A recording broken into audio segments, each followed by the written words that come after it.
let me just start with a land acknowledgement. Because I always start with a land acknowledgement. I think it's really important to acknowledge that we're on the unceded territory of the Musqueam, the Tsleil-Waututh, and the Squamish First Nations here in Vancouver. So here we are.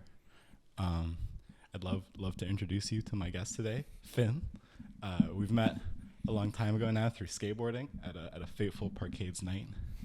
As we do. As you meet people here in Vancouver. Yeah, of course. And been homies skating for a while. I'm incredibly impressed at the diversity of your skateboarding. Thank you. Honestly, everything from like snowboarding, snow skating, street skating, downhill. It's really cool to see you do it all. So I'm really stoked to have you on. Yeah, I'm super glad to be on. It's my first podcast experience, so we'll see how this goes. Incredible. Yeah. I would love to start with how old were you when you started skateboarding? All right. So I started skateboarding, well, I guess to give some background, I'm from Germany and I started skateboarding there. I lived there until I was 15 and I got my first skateboard.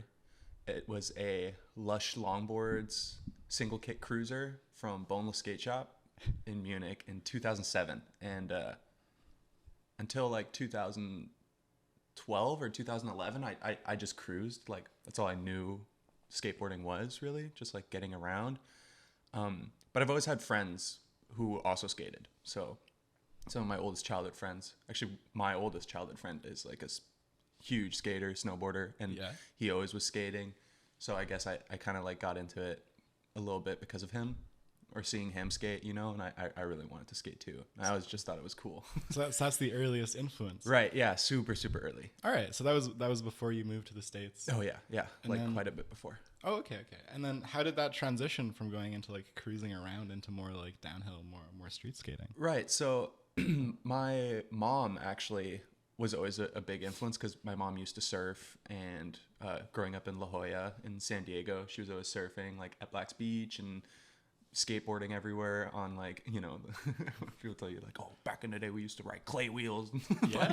So she would like skate, you know, in SoCal. And when I started skateboarding, she was like really supportive, which I'm super grateful for. And yeah, so one day she, for Christmas actually, she got me slide gloves, like Sector 9 slide gloves. And I didn't even know what sliding was, but I loved them. Like I had them on and like I, you know, would just turn with my hand on the ground. And at one point it started sliding and I like was pretty perplexed and was like, well, this is something.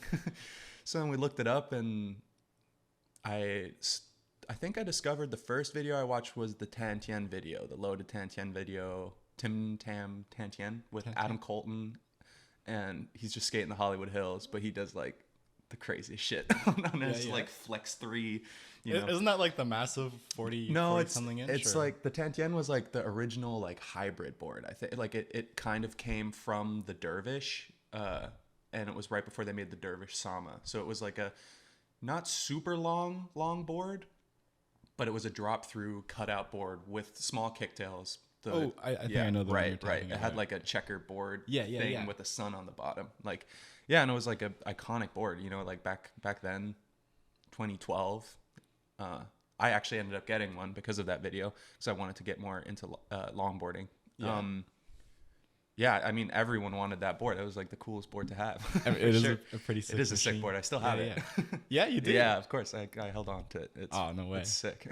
I can still see some of the loaded like I guess a bit of fanboying. You got the yeah, totally. The Tesla, what was it called? No, I skate the Overland. Yeah. I'm a big loaded fanboy.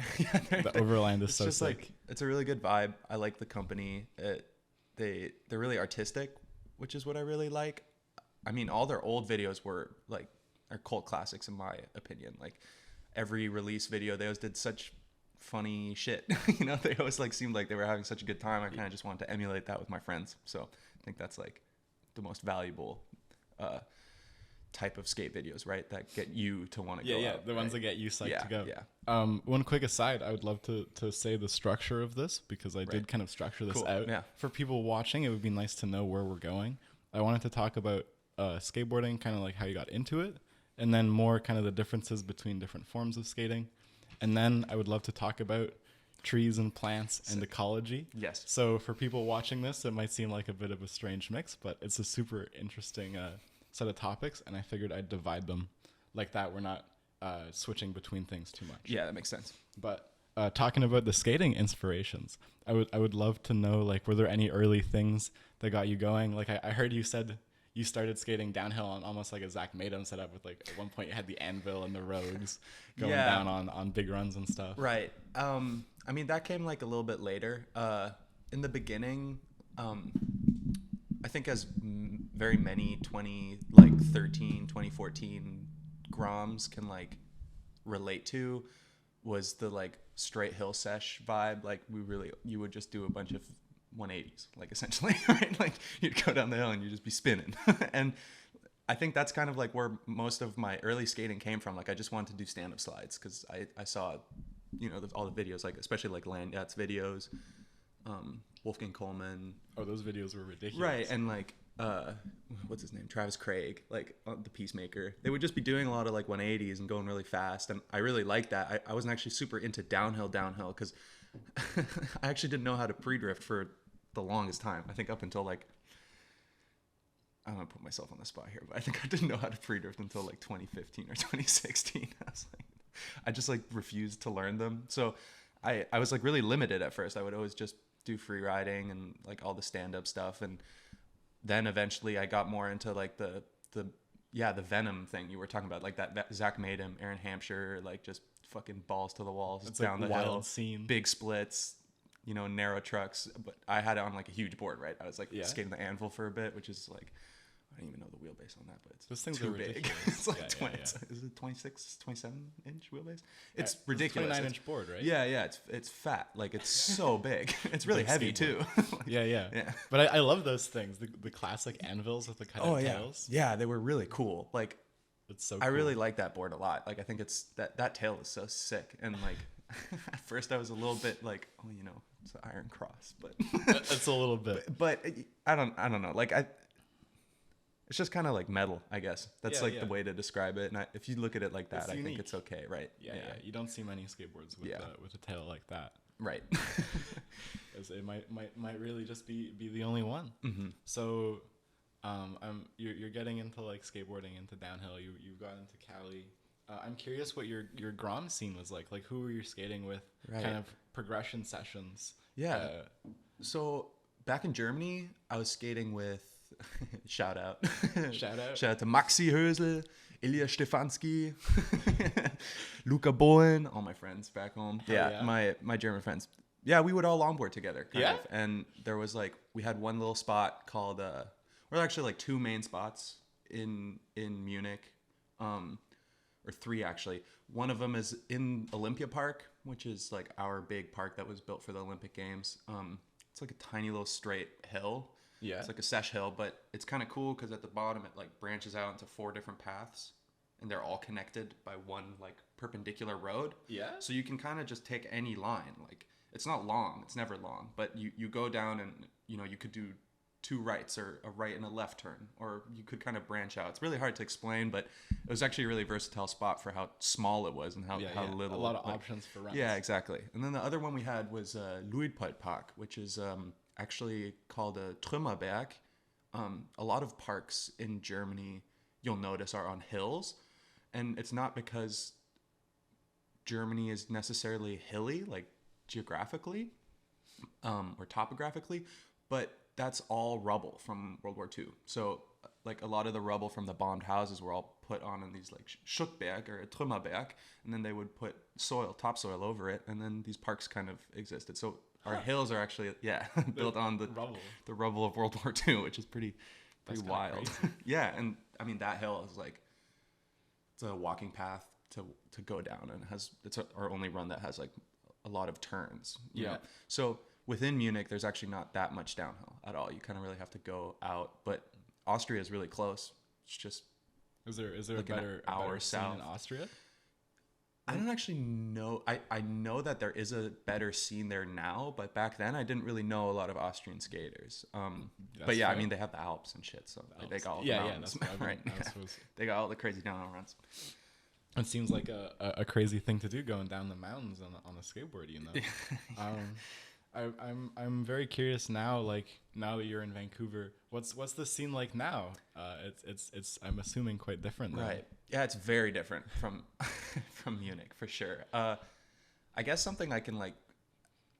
I guess a little bit easier to compare it to the LA scene since like I did live there for a while. So okay. Right. So I had no. Right. You lived so, in LA. Yeah. Yeah. Okay. So when I was 15, I moved from Germany to LA because my family is from the SoCal area, and I moved there to take care of my grandfather and finish high school essentially. And I met all the dudes there, you know, like yeah. Shout out to Salty, fucking the Croy boys, Turner. Everyone, there's so many people, all the San Pedro guys. Like it's a huge scene there, and it's very different because it's very car focused, right? Like LA's sprawl is, you know, famous. Yeah. It's way too big.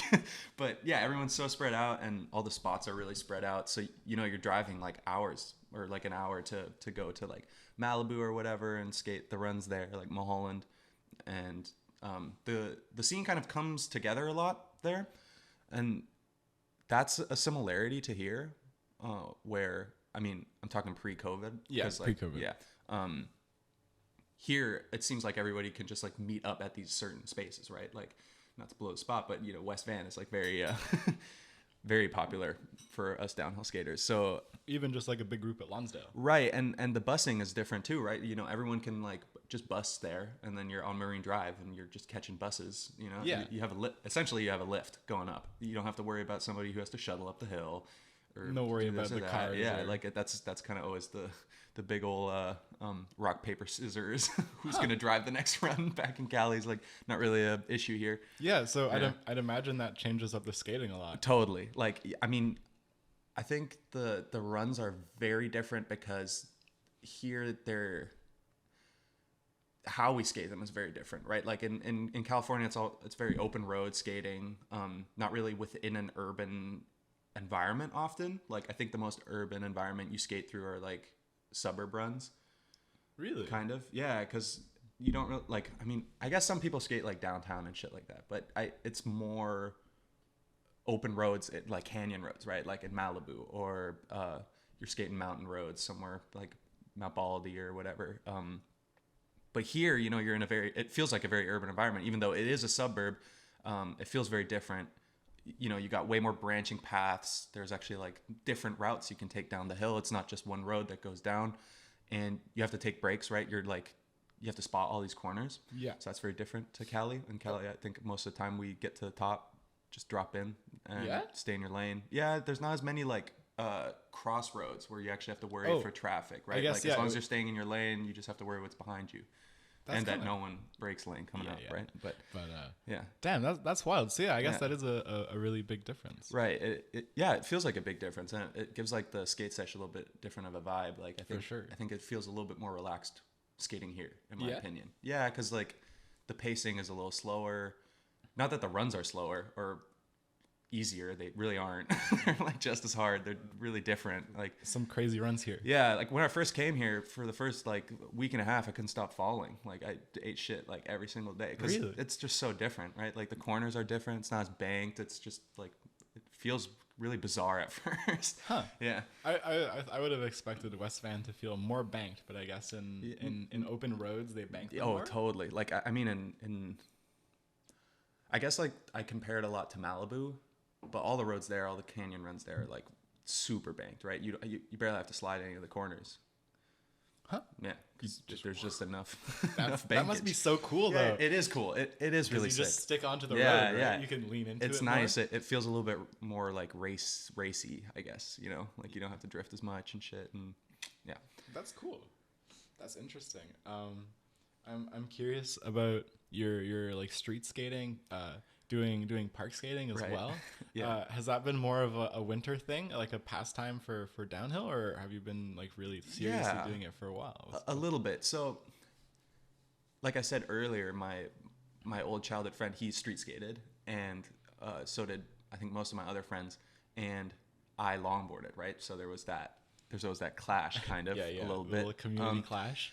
I, out of spite didn't want to street skate for the longest time. Like I really was like, this is not, they're always making fun of the longboarders, man. Yeah. Fuck those guys. There's a bit of a butting heads. I didn't actually really like it that much. I thought it was really annoying. Plus I at first really, and I still kind of hate the hard wheels. Like it's really a pain in the ass when you're trying to get somewhere and like every little like thing in the pavement's fucking you up. Like it's annoying. And it was really loud. So back in the day, I hated it. I really didn't like it. And then when I came out here, I moved out here, I just was like, there's so many skate parks that are like just around, and I would go to skate parks sometimes with like friends after longboarding, and I would just sit there because I didn't know what to do. Like I could kind of carve around the bowl a little bit and like push around, but I like really wasn't always having a great time, and I felt really limited. Like I was limiting myself out of spite from like this like supposed beef that longboarders and skateboarders have. And then when I moved here, I decided to just learn it, kind of like try it out, and it went pretty quick. Like it's nice because I really thought it would be super different, but it's not. It's a very similar feeling. You have like the same progression thing where you're learning like, when you're longboarding, you're learning your heel side stand-ups and then your toe side stand-ups and your like 180s and speed checks and all that. And then it's the same with street skating, right? Like you're learning your backsides again, your backside 180s and your frontside 180s and your ollies and shove-its. It's very similar. There's obviously more to learn because it's more complex. Yeah. But that progression feeling that I had where going out to a skate session, I'm actually learning something new again, was really refreshing. Because in longboarding, there's not actually that many like tricks, right? Yeah, there's like, not that much to do. Like that's like the joke, right? I turned left and right today. Yeah. Kind of like you can do some slides, you can do 180, you can do a corner switch if you want, but like there's really not, it is a little limiting. Like the trick is that you did the run. Mm-hmm. Whereas it's kind of different for street skating. But yeah. I started like getting really into it, and there's so much history there and there's so much media. Like the culture is pretty different. Like they're kind of in their own two spheres, longboard and street skate culture. Like definitely they kind of intersect at certain parts. Like we all love drinking, but weed and alcohol. Yeah, exactly. Yeah, that's the Venn diagram of longboarding and street skating is 4 wheels, uses wood, booze. Yeah, I mean that's enough things to get people together. Yeah, for sure. But yeah, and right. So I would just go out, and it's a little bit more achievable. You just need a flat ground. That's all you really need. Whereas like longboarding, you really got it, or especially downhill, because I didn't really do that much of the other longboard disciplines like dancing and stuff. But for downhill, you need a hill, right? You got to find a mountain, and then you also obviously kind of want corners. It's got to be dry, or it doesn't have to be, but I nice. like it to be dry. It's a lot nicer. Yeah, and so I think it was like easier for me to just pop out in between a study break real quick and just do some tricks and try to land a kickflip, and then you land your first kickflip and you're like, okay, shit, this is so sick. Like I gotta do more, and then there's always the next trick. It never ends, really. Like absolutely, it just does not end.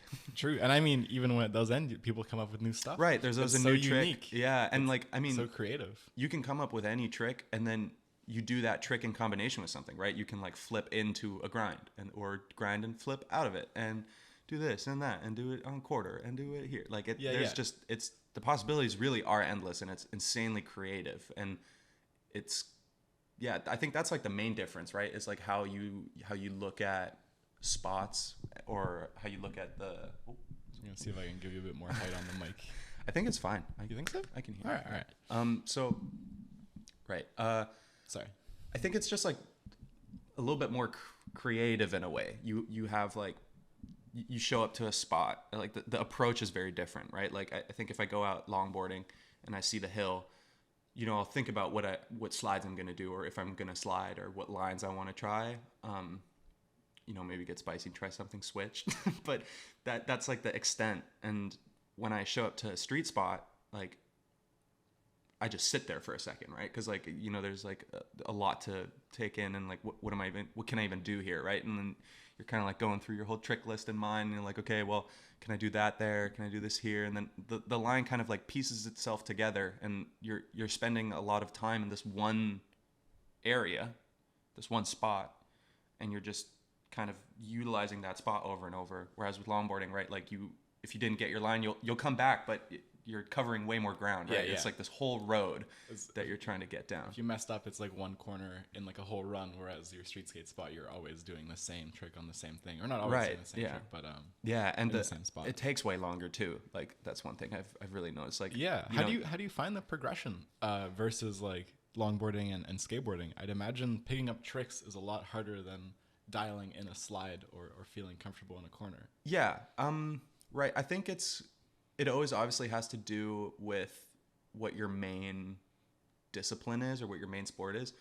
So I started longboarding first and then I went into street skating. So I didn't actually have to learn the board feel aspect when I started street skating. Like I just was comfortable on a skateboard, which is a huge help. Like, I mean, That's true. I think I would still be working on kickflips by now, I think, if I had started fresh, because, you know, like landing on the board and not just coming out from under you is like very helpful, obviously. Yeah.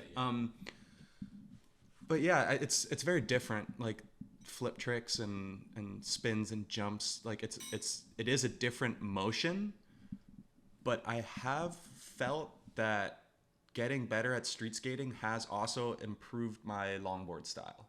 Yeah. Yeah, just because of like, if you're rotating, regardless of if it's a slide or if it's in the air, it's the same motion, right? Like you're moving your body so that the thing that's under your feet moves. So you're like kind of doing the shoulder spin and then your feet. Hips follow, Yeah, yeah. right. So that was pretty similar, and I think that really helped me out.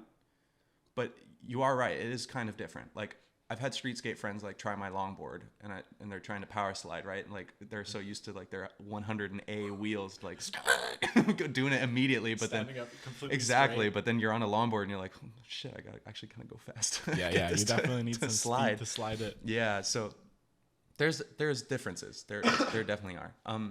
But they're not as jarring or as big as I really thought they would be. Huh. Yeah. I've always felt like they were huge, but I've never put in the time to fully learn how to do ollies and whatnot. Yeah. So I feel like maybe if I get past that, it would be better. Yeah. One thing I am really curious about is the whole enjoyment piece of it.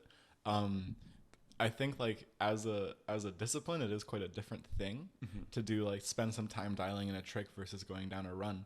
Where do you find the enjoyment in both of them, and how is it kind of different? Like is street skating more about the process of putting it together and the progression, and longboarding more about the feeling of actually longboarding?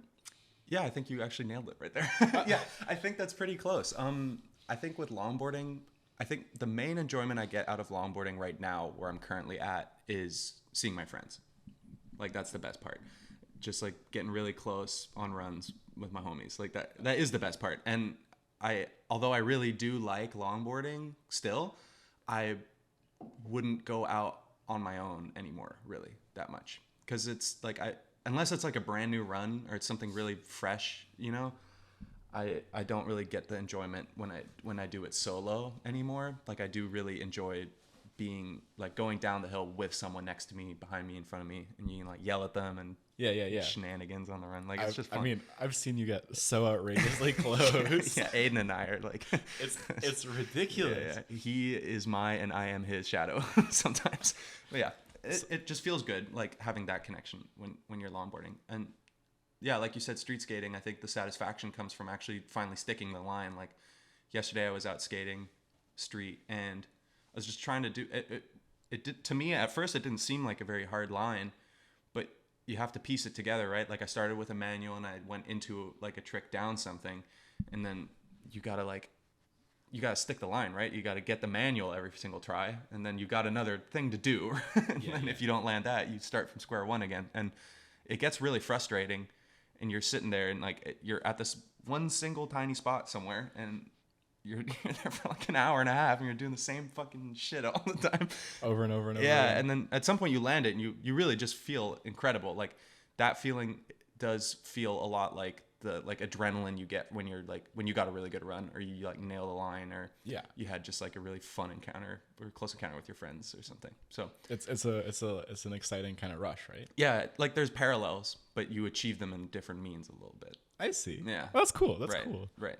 About the community, I'm very curious as to how, as someone with kind of a foot in both worlds, the skateboarding and the longboarding scene, how do people treat newcomers like Groms, and how do people treat safety? I think those are two big things, and I see a lot of like differences. So I'm curious what you take. What your take is on that. Well, to start with the Grom thing, I think longboarders are very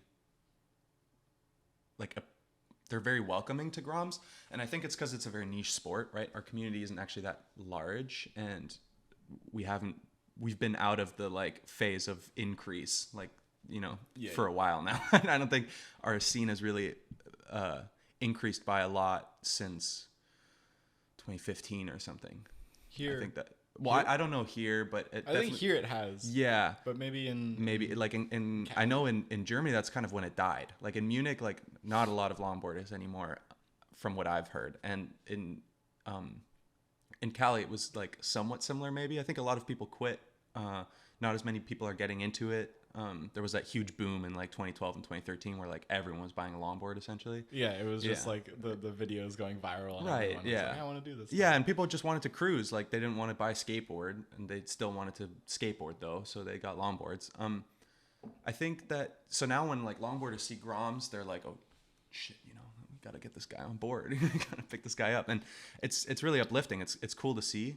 You know, it's not always super supportive, but nothing is always super supportive. That's like, true. No discipline. There's always actors or, you know, people that aren't super into sharing their sport with new people. With street skating, I think it's very different because, I mean, skateboarding's been popular since Tony Hawk. I think that's like a really good that's a really good benchmark, right? Like early 2000s.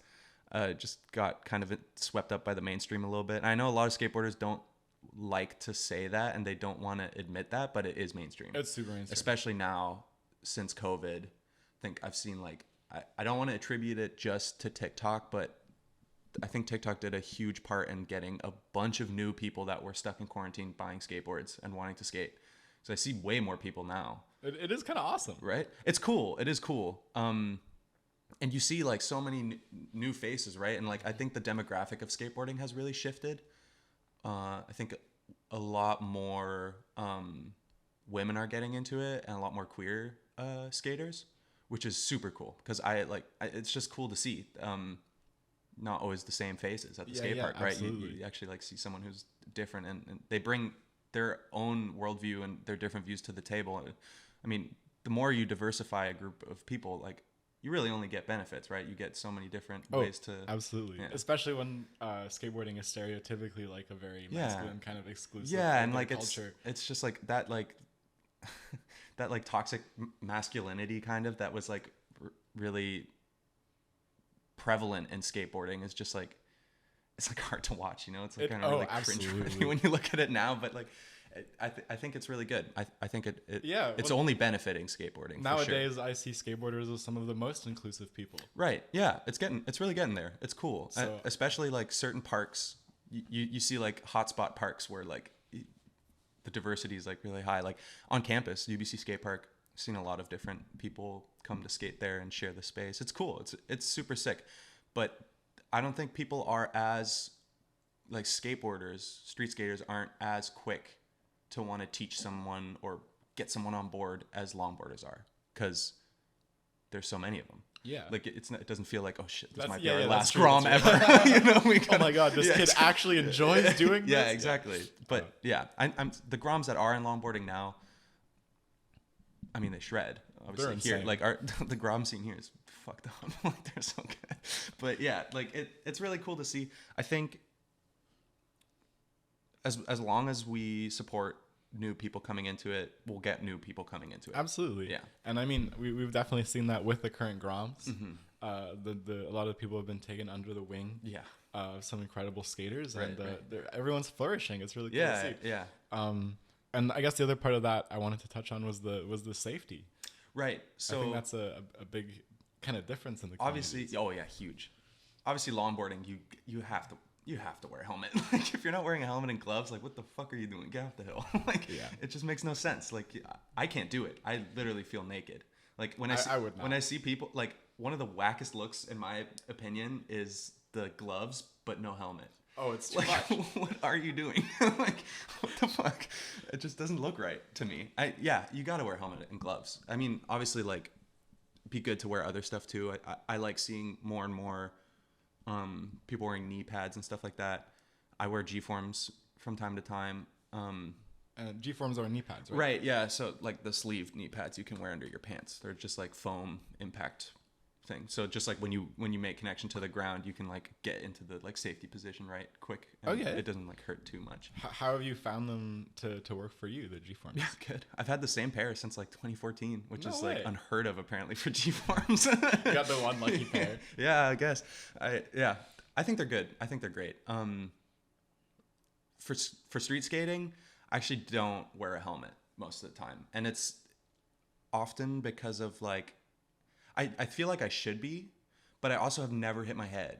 Yeah? No. Because that's, I guess, not really the street skate style I do. Like, I'm not doing like really huge shit. I don't like sending myself over big stair sets and stuff like that. Like my knees can't take that. It's too much. It's just more like techie stuff, right? You're like on a ledge. The worst fall you'll have is like onto your ass and your like hands. Like you just fall like that and you like roll. It's really not like I like I said, never hit my head. Knock on wood. But like gotta be lucky. Obviously you should. And I think people that do wear their helmets, like I see a lot of Groms here actually wear their helmet, which is pretty cool. I feel like Andy Anderson. Yeah, Andy, obviously, big guy. He had the Weck interview recently. That was really funny.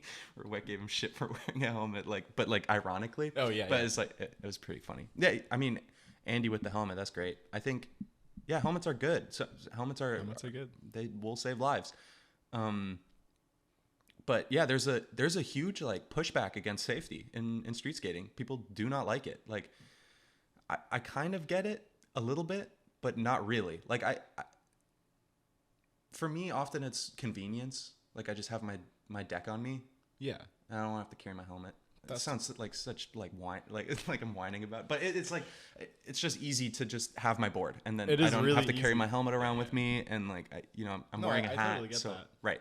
I kind of just like pulling around. But yeah, like I said, as soon as it goes down a hill, I'm putting my helmet on and my gloves. Sometimes I skate without gloves, rarely, but not without the helmet. Yeah. Anything downhill? Most of the time. Yeah, like unless I like really forgot my helmet, then I might do some slides. But I don't like going fast without helmet and gloves. It's a very you feel unnerving naked. feeling. Yeah, you feel really naked. I don't like the it. wind in your hair. You're like, what's going on? So it's too much. On the street skating, I'm very curious. What's the trick you're working on to learn right now? Is there anything that you've been practicing, trying to get? Kind of. I really want to get a varial heel flip. Varial heel flip. I think they're really cool. So a varial heel flip is a combination of a frontside shove it and then a heel flip. So your board like spins 180, but also does a flip. It's just a really cool looking trick in my opinion. I really like varials, and my front shoves are pretty weak. So having like a good frontside flip trick would be really sick.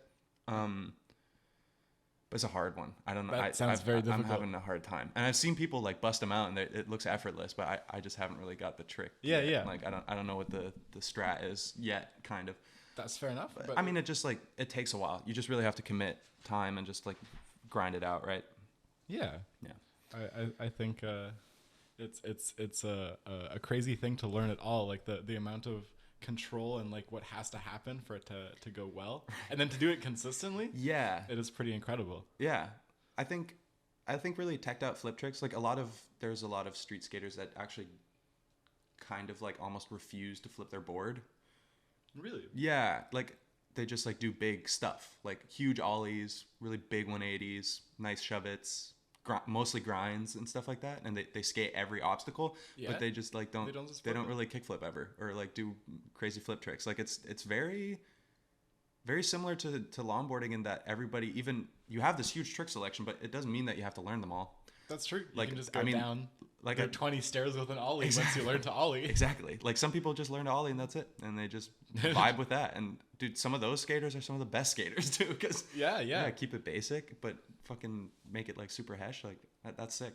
And there's a lot of flip tricks that are referred to as illegal tricks. Illegal. Yeah, where they're like, that was the best way to describe it. Sometimes they're like so complex and it's like, oh my god, this is fucking insane. He can dolphin flip or some shit. They got like crazy names, but like is it sick still? Like, can you make it look good, right? Like, Yeah.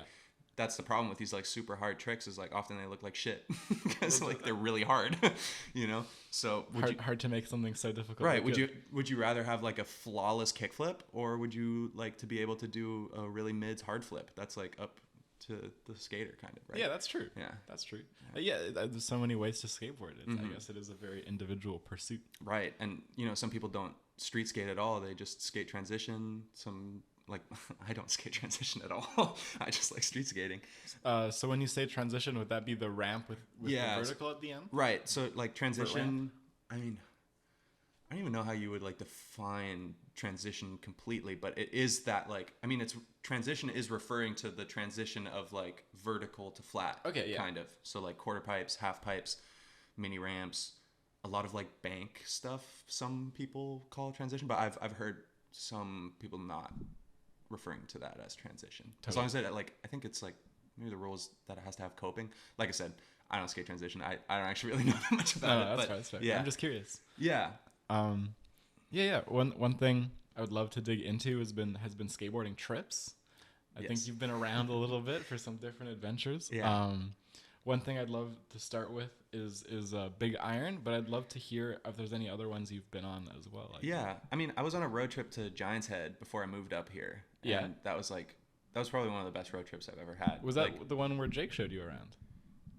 No. Well, Jake showed me around when I moved here. Okay. Right. So I came up here with a friend from back home in California, and we drove from California up the West Coast to Vancouver. And on the way I skated like a couple of things, saw a lot of cool things. It was mostly to like I went to the national parks. I saw the redwoods. I saw General Sherman, which was pretty cool. Which is like the biggest tree, right? Like the biggest tree? Yeah, his name's General Sherman. He's got a name? Kind of weird that it's a military name. I don't know if I like that, but yeah, he's got a name. I saw a bunch of really cool stuff. Like it was the first time I'd been to Oregon and the first time I'd been to Washington too. So I saw Portland, I saw Seattle, which was really cool.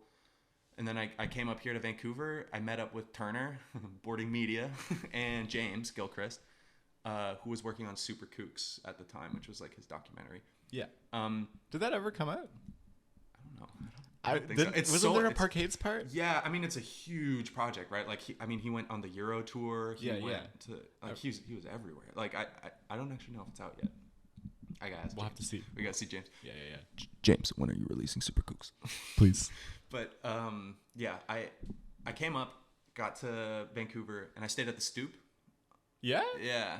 Super, like, I didn't have a place, and I didn't actually know where to stay at all. Like, I really came into Vancouver with zero plans, and then Turner told me, he's like, yeah, I'm at the Stoop. Just come through. And I slept on the floor. It's pretty sick. Yeah, I bought beer and toilet paper for the guys there, and they stay. Like, it was epic. Yeah, and I mean, we were there for Giant's Head, so obviously went to Giant's Head first time after seeing it for years. Like, I remember watching the 2012 Land Yachts Giant's Head video, and like, those are classic. Classic. Like, yeah, it was so sick, and it was super sick. It is one of the best skate events. That road is heinous, and it's just so fun. Like, everyone's sending it down, and there's like constantly shit being thrown at you, right? Like, yeah, the pine cones, literally and figuratively, right? Like, you come around first corner, and there's a fucking dirt wall that you can hit, and then one straight later, there's just gravel everywhere on the road. Like, there's always something, and there's constantly some random shit going down. Like, people are falling, people are trying to pass others, and like, it's super narrow. All the corners are really unique, and the camping was sick. Like, it was super fun, and that was the year of the chips. So, chip year. That's pretty infamous. Yeah, the infamous chip year. For people who don't know, how did the chips work? Right. So you would register, and I think you got 3 chips when you registered. So you had these like tiny little poker chips with the little Giant's Head homie on there, and was it the Giant on the other side? And you could essentially just bet on anything. Like, you could be like, "Yo, race me tomorrow for chips." That was like I think what they wanted you to do. The intended purpose. But it immediately boiled down to, eat some dirt for chips. Like, people were just like, eating off the ground and like eating random shit, climbing up trees and fucking getting naked and fighting each other. Like, that shit was hilarious. Like, it was lawless. Sounds a little hectic. Yeah, and then they also said that you could potentially steal chips, and then the whole game just boiled down to a huge game of Grand Theft Auto, essentially. And like, Wait, how late into like the release of the chips was it known that you could steal them? I think it was like day one. Day one. Oh, yeah. damn. We asked, and they were just like, "There's no laws." And There's like, no laws. Oh shit! And then they also introduced a single like wheel core, I think, that was like worth 30 chips or something. And that, I mean, after that, all hell broke loose, because then everybody just wanted that fucking wheel core. The singular core. Yeah. I know Cullen had it for a really long time. It's Yeah? actually kind of how I met Cullen a little bit. Like, Okay. and I was like scoping out, because I was hanging out with the SoCal guys mostly. So that was Shane, Cole, Turner, and then they had met Dylan on the way up. So Dylan was with them. Then Dylan's friend who had the RV, I'm blanking on his name, but he's the homie. And Spud hung out with us too. Spud? Oh yeah, and Vic also was hanging out with us. I don't think Vic met up with them, but she was with us in the mix. Definitely. It's the first time I met Vic too. Was at Giant's Head. Whoa, okay. Yeah. So, you know, Cole was taking this so seriously. Like, he really wanted to win this. And, you know... the chip competition? Yeah, we were all just trying to funnel chips into him, essentially. And it was was this like the make Cole win? Yeah, it got brigade? like really clicky. You had like the Prism and Caliber guys, like pre-Cole being on Prism, trying to get their chips. And then you had the Vancouver guys with Cullen trying to fucking ruffle the whole thing up. And then you had the core. You had Cole literally doing whatever to get chips. He was climbing up trees. He almost ate a pine cone. Oh my god. Yeah, Cullen wanted him to eat a pine cone. Yeah. How many chips for a pine cone to be eaten? Do you remember? I can't remember. Not enough. Not enough. Couldn't have never been enough. That's fucking foul. Yeah. That is. Yeah. It was crazy. It was super hesh. It was really fun. I actually met, but didn't like. I was in the same room as Aiden and Lazar. You know, I was in the same room as the homies that I have now, but I didn't know them and I didn't talk to them. But homies knowing the homies. We were present in the same room. It was pretty wild. It's kind of cool. Yeah. You just connected like way before the times. Right. And then right after coming back from Giant's Head back in Vancouver, I had already known that I was going to move here and go to UBC. So I was just trying to network and trying to make friends. So I immediately was just like, yeah, this is my name. I'm moving here in like 3-4 weeks. I will find you. We'll hang out. Yeah. And it worked so fast. Like, when I did end up moving out here, I actually, perfect timing, arrived on a Thursday, didn't even unpack. No way. I literally just set up my board and went to Parkades, and then boom, that was it. That's how I met Jake, met Sam, met Aiden. Lazar. Lazar was in Serbia at the time.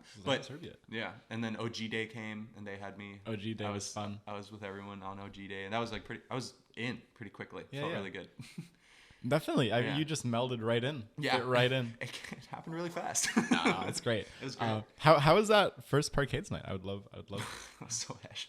Like, the thing with Parkades is that I think every scene has their own garage nights or garage sessions. So in LA we have Gel Lab. Shout out to Ari for holding that bitch down for like 10 years now, I think. And it's very different, right? We go downtown on Wednesdays and we meet up at like midnight, and then we skate a singular garage until like 3 a.m. You just don't get kicked out because there's only one camera. And so everyone's just chilling on the bottom floor, and it's a little bit more like stationary. Whereas Parkades, you know, it's a fucking free-for-all. That's what super it felt dynamic. Like. Yeah, like you're at a new garage. Everyone's constantly. running around. People are getting kicked out. Like, the garages are actually like kind of hard to skate if you haven't skated them before. Like, some of them definitely are really challenging. I kept on eating shit, and it was super fun, but I was like really bloody by the end of the night. But I had a great time. I mean, it was like the perfect first night experience, like just going through downtown Vancouver at night, having beers and eating pizza and smoking weed, and it's pretty magical. Like, it's super fun. Like, yeah, it was great. I had that was like the perfect first night for Vancouver. I think couldn't have been better. It just worked out. Yep. Honestly, it's kind of awesome. I'm glad it did. Yeah, me too. Yeah. I'm curious, do you have any favorite memories from Big Iron? Oh yeah, a lot. Yeah, I mean, Big Iron was crazy. I think that was the first time I had gone anywhere else in BC. Do you think you could also give background as to what Big Iron is for people that probably don't know? The non-skaters. Yeah, so Big Iron was a road trip we did, heavily inspired by the,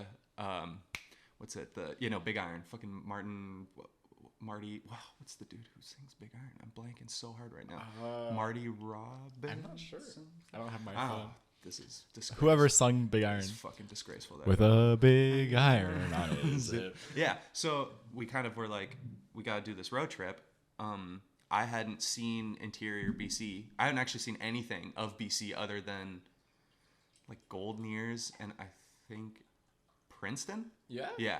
So it was just Vancouver, Princeton, and Goldnears. Those are some nice spots, though. Yeah, they are. I gotta say.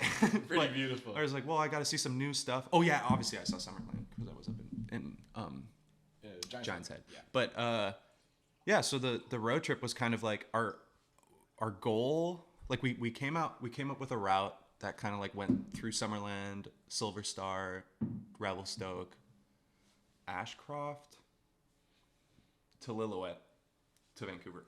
I think that was the route. So like a loop over the course of like a little over a week, I think, with the main attraction being Revelstoke, Meadows in the Sky.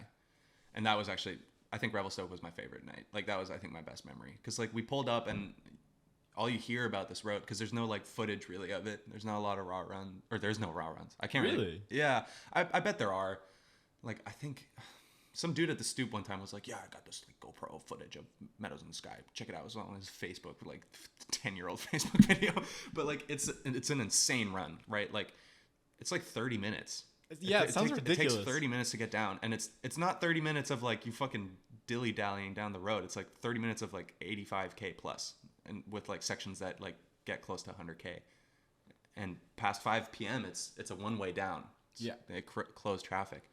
It's incredible. Like it was seriously incredible. It was like the best. I think it's like one of my favorite runs. I think it is my favorite run ever. Like it's so sick. Like I mean the scenery must have been amazing. Yeah, no, it's ridiculous. Like being on a run for that long is crazy. And like, you know, for all the forestry heads, it's actually like pretty impressive. You there's such an elevation change that you actually shift through 4 different BEC zones, which are like forest classification zones. Yeah. So there's so much like change in forest condition from the top to the bottom that the forest has to adapt 4 different times. It's crazy. That's kind of amazing. Yeah, I had no idea it was called a BEC zone. Yeah, biogeoclimatic classification unit. It's like a thing that BC guys came up with. I think it was a Hungarian. I think it's like a mix between a Hungarian forester and a British Columbian forester. You know what? That's amazing knowledge right there. Do you have any favorite memories of the Little Iron or the Sexy in the City? Oh, Sexy in the City tour. Those are some great memories. Yeah. Sexy in the City tour was epic. So Sexy in the City tour was the homegirl Vic came through to Vancouver, and as an Edmonton skater, I don't know that much about the Edmonton skate scene or the downhill scene, but it seems like y'all only have like 2 runs. no front, but yeah, I mean, Vic came out, and I had told Vic that she's gonna lose her fucking mind when she comes out, because like and Sam has told her too, for as long as they known each other, I think. Yeah, a minute. I mean, the runs out here are crazy. We got so many, and it was just, we had so much planned, right? Like Vic came out and we went to Bowen, we skated in West Van, we skated at UBC on the first day. We went everywhere. We went so many places, and I think I can't even choose like a favorite moment. Like Bowen, the Bowen day was great. Bowen was really fun. Like swimming after skating, it was so hot too. Like it was we during were the cooking heat wave. that day. Right, it was during the heat wave. Wasn't it smoky? Yeah. No. That was the Bowen before. Yeah. But yeah, it was amazing. Like I had such a good time. Obviously, Vic, please come back. Please move out here. Please. Shout out to Vic. Yeah, big shout out to Vic. All right. Yeah. I am kind of curious to get into setup a bit. Right. I am curious about what trucks you skate, what skateboard you skate. I know you have a few different setups. Right. Yeah. So you got your downhill skateboard, yeah, your more free-ridey one, and then my quiver is kind of like, it's on a spectrum a little bit. So I got like my downhill board, and I got my street deck, and then I have shit to fill the in between. So ironically, it's called the Overland because Overland. that's exactly what it is. But that's like the board I kind of ride the most, or I used to at least. For any like free ridey thing, I fuck with Paris super hard. I mean, Paris trucks is like, just buy Paris. Like if you need trucks, just buy Paris. Just buy Savants 165. It's the easiest purchase you can make. It's like it's gonna be the best. Yeah, love Paris trucks. I ride them at a tiny split, a 50-43 split. So just the base plate angles. Yeah. I switched base plate angle with someone else. So, yeah, so great investment. It's a stock base plate. I highly recommend that for everybody who wants Savants because you can still ride them switch. You really can't feel it, but they do feel a little bit more stable when you have the 43 in the back. When you're going switch, does it whip around a bit more, or does it really tiny bit? But you really can't feel it. Like okay. I'm pretty convinced that I can't feel. Well, I know I can't feel it, and I'm pretty convinced that other people won't be able to feel it. That's fair. And you've gotten pretty dialed on it. Yeah, I mean, I love that board. Right now, wheels. Normally, I've been riding Powell wheels a lot on it. So whenever I switch Kevos from my main downhill board, once they get small, I put them on that. Or snakes. Right now I have dragon skins. I've been riding those dragon skins. The Dargy Scarns. A little bit of a cursed wheel. Yeah, tiny bit of controversy there. But I don't think that's going to be a topic for another talk. Yeah. But yeah, dragon skins, mine are great. Mine are okay. Thank you, No Kevin. issues with my dragon skins, Kevin. Thank you. Anyway. But I was also very curious about your thoughts on your downhill skateboard on the right. Ronins. How do you feel about those? I've been riding Ronins for a bit, and I kind of always refused to do the like mini trucks. Like I still kind of do. I don't think I'm ever gonna go below 124 mil. Maybe I will. I don't know. But right now it doesn't seem like it. And so I've been riding. I started riding Ronins at like 164 mil, and kind of annually I go down by 10 millimeters. Yeah. It takes me a whole year. But yeah, right now I'm on 134 millimeter, and I used to have a 30 plate, and I always rode a 30 plate because I really like the free ridey feel. But recently I felt like it's limiting a little bit, so I'm back on a 25. So I ride the standard Ronin split, the 45-25. Downhill wheels, always ride Magnums. If I can, I ride Magnums. Other wheels that are insanely good are Amio wheels. Yeah, I love Amio. I fucking love Shout out Amio. to the homie Ed. Yeah, big shout out to Ed. Yeah, those are great wheels. Like they're not as I would say like competitive wheels, because like, you know, if you're in that size of wheel, like 70, I would say 76, 77 mil upwards is like its own class of wheel, kind of. Yeah, the big, like the 78 mils, which is the Magnums. You got the 80.5 alphas. You got huge Kegels. Like all these like really big wheels are their own thing. I ride Magnums when it comes to big wheels. But whenever I wanted something a little bit smaller, like around a 76 mil to 74, I always ride Amios. Amios. They're just so good. Like they really are. The Akashas, especially. The Akashas? Yeah. Are those the square-lipped ones? Yes. The Akashas are the white ones with the white Kegel core, and specifically the inset ones that are that have skin. Okay. Not the stone ground ones. Okay. That's a cool write that down. Yeah. Jot that down. Important info. Yeah, it is. For real. Yeah. No, those are really good wheels. The board I've been riding, I always rode a chop of like a Root Witchcraft, which is like a really old German brand that isn't around anymore, unfortunately. Yeah? Yeah, and the Witchcraft was my coworker Yannick Ladeau, his like pro model kind of. So I was kind of really sick. Looked up to him a lot, and that board is really cool. It used to be huge. I chopped it. It's really good. And now recently I've actually been skating a chopped Gambler, Dexter Manning's first board. Yeah? Yeah, and that is super sick because it has a tiny little kicktail, so I can like get off curbs and shit like that and like do little stuff. Do little ollies? And it's too small for ollies, I think, but it's at least like a little bit functional. It's a functional kicktail. Yeah. All right. I'm very curious as to how you do your grip tape art. Right. Okay. So for my street deck, I have kind of always done art on it. I like to quote Nora on it, Nora Vasconcelos. she said that every single board that she doesn't do grip on is kind of a waste of a board, and I 100% agree, because it's like a little arts and crafts project, you know. Like it makes you more excited to set the board up, and obviously it's a nice way to be creative and have a little bit of a creative outlet. And I use acrylic markers. So I started off using a couple of different techniques. I used to like to draw on the grip tape first and then cut it up and then stick it. Like either I did it as like squares and then I would do it like as a checkerboard. But recently I've been a little bit more about just drawing it on the just the grip tape, and then like doing like one cut or something in it to like separate the grip tape a little bit so you can see the wood. And like all of them are very heavily plant, like ecology inspired. Like all the stuff I draw, I mean, most of the little stuff I draw are like insects or leaves. Yeah. And like flowers or whatever. I've seen a lot of flowers. Those are like trees. My favorite. And then recently I've been trying a little bit, some different stuff. My most recent board I did is like, I got really into it. It's like a tiny little, it's the water and nutrient cycle that forests go through. Yeah. Yeah. So,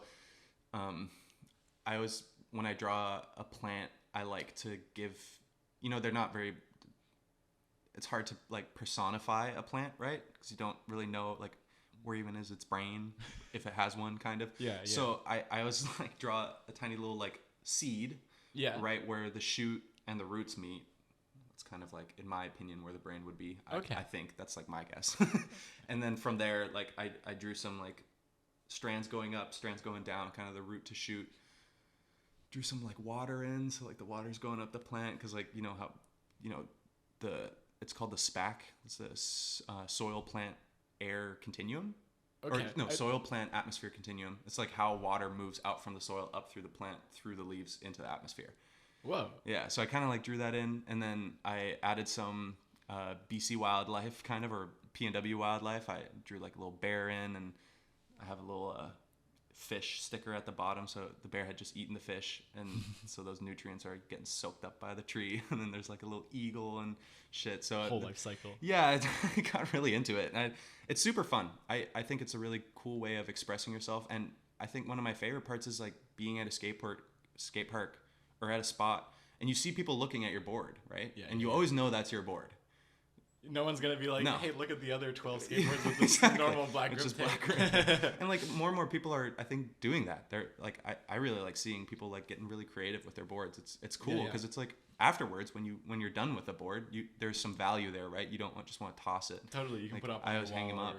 Really cool artworks. Also, shout out to Cullen for some incredible. Oh my god, incredible grip. I mean, he's like the master of the collage grip. Like, there's different approaches. There's like you draw on your grip. You treat it like a canvas. There's people that treat it like a collage, and I mean, Cullen's like ridiculously good at that. They're super cool. Yeah, it's really impressive. I'm a big fan of it. Mm-hmm. I have a little bit of a mindset question for you. Right. I've seen you fall, and really. Oh, yeah, you have seen me fall. But in the way of like, when you do, you always get back up really quickly. In a way, I've seen you almost get like mad about it. Yeah. And then when you do it again, you're very focused and you do it clean. Yeah. So I'm curious how you get into that mode, because for me, when I fall, I feel like it's easier for me to fall into the anxiousness, and you get more in your head about it instead of really tuning in and doing what you need to do to feel confident. Right. I guess my mindset behind it is I don't want to, that sounds stupid, but I don't want to waste the adrenaline. Because when you fall, obviously your brain's like, holy shit, you just fucked up. Buddy. You don't feel it yet. And then I'd rather in that quick time just get back at it real quick and then just get it done with. Yeah. And then your last experience wasn't you failing. Your last experience was you actually getting it right. What you fucked up on. And it's super important for me. I think it's what I can't remember who told me. I think it was my mom. She said you shouldn't have the failure as your last experience of it. Like, you got to get back at it, like right then and there. Especially if you have the adrenaline, you don't feel the pain yet. Yeah. Like my fall at bone, I think that's what you were referring to. Yep. I just had to get on immediately because I knew it was going to hurt a little bit later. So I just wanted to do it, and I got through it. You did. It was really cool to see. Yeah. I mean, definitely not cool to see you fall. Yeah, it was that was scary. really, really scary on the run on Bowen Island. But Right. I was beyond impressed. You flew into this ditch. Yeah, I Going wanted to check out very what was it? fast. Wanted to check out the microbiome of the ditch a little bit closer. Yeah. No, And, flew headfirst into the ditch off the road. Wasn't too immediately, fun. you just got back up. You were like, I'm gonna do it again. Yeah, and I'm glad I did. That I don't know why, but that road is like that's like my arch nemesis. I have a really It's a hard time. scary road. And it's like not even that hard of a run, but it's that one corner, and I just haven't figured out the line yet. And whenever we go, it's like a one and done. I was just do it once. Yeah. So I can't come back right after and like get it right. I feel like. Yeah. Often I just like fuck up and it's not fun. It's definitely not fun flying into a ditch that fast. I want to change gears a little bit, just a little bit. We've been going on about skating for a while now. There's a lot to say about skating. there's a lot to say about skating for sure. But before we touch on plants and ecology, go for it. I just poured you some tea.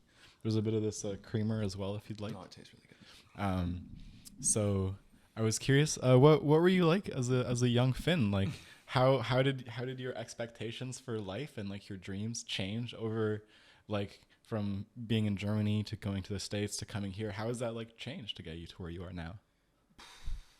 It's a big question. Yeah, it's huge. I don't know.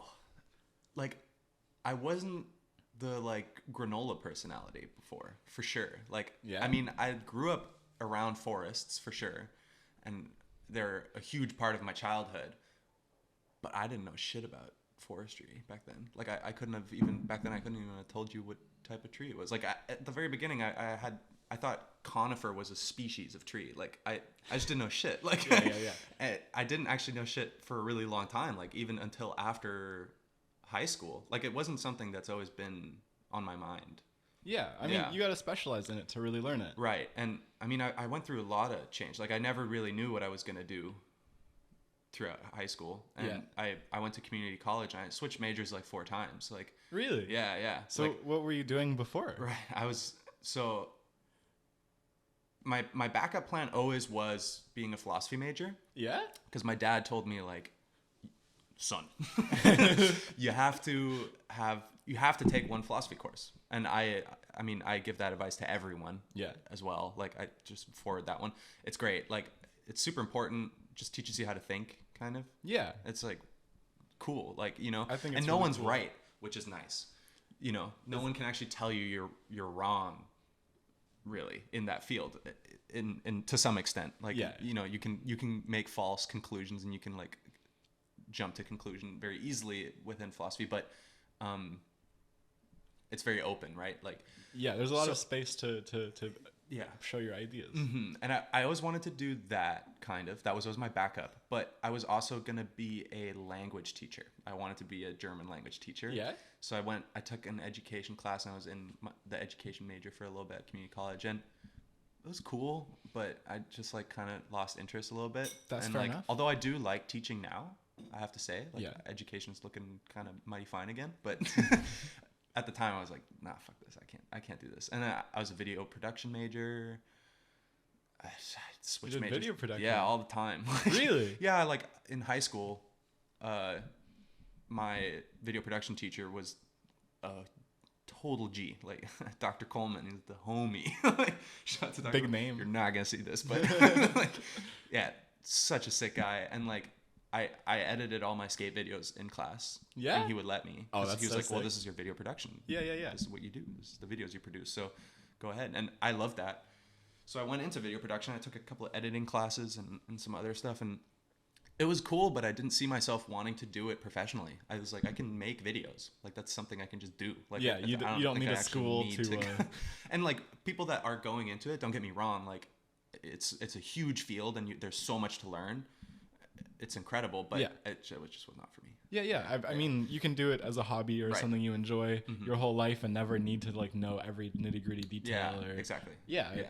Plus, I couldn't see myself in the like, was it like in show bit or you know sitting down in front of a computer working on a movie 16 hours for like 2 months or like, something. I mean, it's cool, but like I just not. It's not for me. Totally.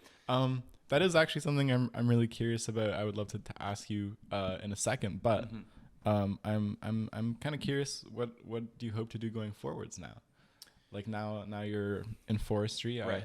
You have a vision for helping the planet, for learning about more sustainable practices. Right. Are you saying like you want to go into teaching, become a professor? What's it looking like for not you? a professor, but I do want to kind of teach. So like currently I'm TAing, I'm a teaching assistant. Yeah. And I've been involved in the like tree inventory process on campus a lot now over the past couple of years. So I do want to continue with that. I think it's like a really important thing to do, like tree inventories. They have so many purposes and there's so many benefits you get from it. And a lot of it is not even just like science. It's like social benefits you're getting out of it. And I want, like, my goal, I guess, would be to spread awareness of like trees and like natural processes and like the nature that's just around us. Cause like, I feel like we've been like really disconnected. Oh, absolutely. Obviously, like it's a false dichotomy though. Like humans versus nature is like, that's already like a, contradiction. Yeah. Or part of nature. Exactly. So like, if I can, obviously, I think that the easiest way to spread that awareness is through teaching. So I guess that's kind of like what I want to get into, but not only like I also would like to just like work as an urban forester or as like an arborist. Okay. Yeah. That's cool. Yeah. I respect that. There's definitely a lot to learn. There's so much. Oh, yeah. So much that most people have no idea about. I have no idea about. Right. So I've got some questions for you as well. Yeah. I am kind of curious, I guess, to start us off on this discussion about plants. I have an idea as to how this works, but I'm really curious as to how plants stand up. Like how do they do it? Stand. Well, okay, so there's two different distinctions kind of for like structural integrity of plants. So the main one is called Tuger pressure. So as you might know, plant and animal cells are quite different. Have evolved quite differently. Whereas animal cells are like essentially this gunk that sticks together and moves. Plant cells actually have cell walls. Yeah. So they're rigid, and they have this little thing in the cell called the vacuole. And it's just it's essentially a water balloon. Yeah. They fill it up with water, and it expands, and that's how the plant gets rigid, and that's how it stands. So when your plants get all fucking mopey, it's because they don't got any water. Yeah. They don't have any Tuger pressure. So I guess that's how plants stand. And then other plants, like trees, who actually produce wood. Yeah. I mean, that's like super in depth. I mean, wood essentially is dead cells. So xylem and phloem are the two components that actually make up wood. Yeah. And they're just a bunch of straws. So all these cells, they form and they make these really, really long straws called xylem straws. And then they die. It's programmed cell death. Okay. So their actual purpose is not when they're alive, it's when it's dead. Yeah. And then these xylem straws are coated in this substance called lignin. And it's just it hardens. Okay. So it's really structural. And so I mean the best way to kind of like visualize it is when you chop a tree and you got a cookie, right? Yeah. You got the ring, you can count the rings. That's xylem. So every single time, every year, a plant will make more and more of that. Yeah. It has like this ring where all its meristem cells are. And to the inside, it makes xylem. To the outside, it makes phloem. Essentially the same thing. Xylem moves primarily just water. Phloem is smaller and moves like nutrients that are dissolved in water. Okay. And then the xylem, like each year, this ring produces more xylem towards the inside, and then it moves out and out and out. And in the spring, obviously, a lot of water. So those tubes need to be really big because there's a lot of water going through it. And then in the winter, it constricts. And that contrast of there being more wood than whole is what that little dark ring is. And that is how you count the years. Right. Whoa, that's so cool. Yeah, exactly. I had no idea. Yeah, so that's called dendrochronology. Dendrochronology. Dendro is ring, chronology, time. So okay, yeah. It's like, and I mean, those techniques are incredible. There's people that can look at a cookie and they can tell you exactly at what year there was a forest fire or some kind of pest outbreak. They can just read the tree. It's incredible. That's really cool. Yeah. Huh. And they tell us a tree is essentially just a climatic summary of that point in time or of that area. Yeah. Because it just reacts. They're reactionary beings, Yeah. right? Like It reacts to conditions the kind of water impose on it, and then it expresses that condition through its like own set of characteristics. And people that can read those trees are gonna like, big trees are super important for us because they tell us so much about previous climate and where we have to get back to in climate change, essentially. Whoa. Yeah. So like a lot of like a lot of climate jargon is like they say pre-industrial levels, and that essentially refers to where we were at before the Industrial Revolution. And we get that information from trees or ice cores or, you know, like Whoa. other ways. So Like you can go back far enough in time to see what the climate conditions were like Yeah, from the if the- growth of trees. if the tree's old enough, yeah. That's so cool. Yeah, it's super cool. No way. And that's how we've been piecing together like fire regimes over the past couple years, especially before like things like that were actively recorded. And I say this as like in a Western science context because like indigenous knowledge, I mean, they've had documentation of fire regimes for, I mean, millennia. Like it's, you know, it's like ancestral knowledge. It's like so much more fleshed out and Way more in tune. way more in tune than in Western science. So But it's cool that people are starting to learn about we're it getting now. there. We're Western getting science there. is slowly getting there. Slowly catching up. So I'm curious what it is about botany and plants that you find really interesting. What is it about like a plant that's like, wow, look at that thing? They just like trip me out, man. Like, because they're alive, right? Yeah. But they're so different. They're so different. You know, you can't like. I'm always just curious, right? You can like somehow relate to animals, right? Yeah. Because you can like literally look them in the eye and just be like, okay, I see you perceiving me, like, Yeah. you know. But trees are so different, or any plant, as a matter of fact. Yeah. They like pick this one spot and they're like, all right, This is it. this is it. This is as good as it gets. And they just chill there. And they do such cool things too, you know? Like, I mean, there's so many intricacies and so many like beautiful little processes that go along, that like happen within trees and plants. And it's just really fascinating. And I think they're really great. And I mean, oxygen's pretty fucking sick, you know? Not a bad thing to have. They do give us the shit we breathe. You know? Yeah. Yeah.